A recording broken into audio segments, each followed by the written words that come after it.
नमस्कार दोस्तों, मैं गुलाब सिंह एक बार फिर वीडियो लेकर आया हूँ। अक्सर श्रोताओं देखा गया है संसार में लोग सुख का कारण जो है कुछ और ही बताते हैं, लेकिन यहाँ पर श्रोताओं गीता की बात है। संसार के सुख जो है न किसी दोष के ही कारण होता है। तो आइए जाने श्रोताओं जो है ये कैसे जो है होता है। संसार का सुख किसी न किसी दोष से ही होता है। तो श्रोताओं जैसे अभी हमारे पास जिन वस्तुओं का अभाव है उन वस्तुओं के बिना भी हमारा काम चल रहा है, अच्छी तरह से चल रहा है। परंतु जो वस्तुएं हमें मिलने के बाद बिछुड़ जाती है तो उसका तो बड़ा दुख होता है हमें, है ना, होता है ना। तो रियली बात है, तात्पर्य है इससे श्रोताओं कि पहले वस्तुओं का जो निरंतर अभाव था वह उतना दुखदाई नहीं था जितना वस्तुओं का संयोग होकर फिर उससे वियोग होना दुखदाई होता है। ये बातें हुई।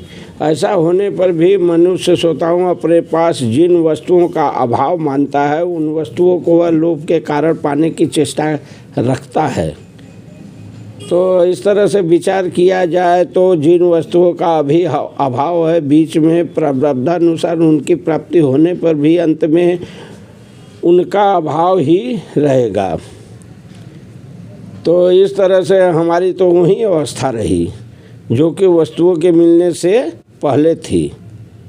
बीच में लोभ के कारण उन वस्तुओं को पाने के लिए केवल परिश्रम ही परिश्रम रहा, दुख ही दुख भोगना पड़ा।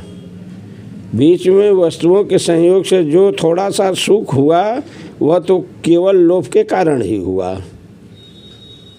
तो श्रोताओं अगर भीतर में लोभ रूपी दोष न हो तो वस्तुओं के संयोग से सुख हो ही नहीं सकता।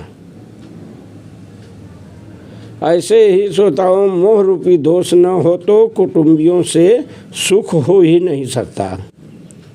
लालच रूपी दोष न हो तो संग्रह का सुख तो हो ही नहीं सकता। हुई ना बातें। तो इससे तात्पर्य ये निकलता है श्रोताओं रिजल्ट कि संसार का सुख किसी न किसी दोष से ही होता है। उपयुक्त बातों से पता चलता है।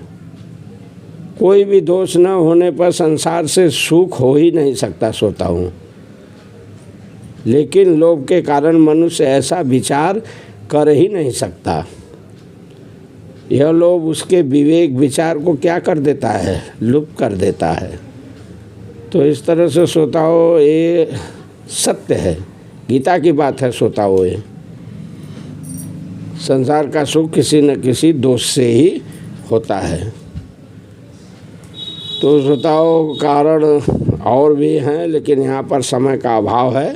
वीडियो को मैं यहीं विराम देता हूँ। एक बार प्रेम से बोल दीजिए श्री कृष्ण भगवान की जय।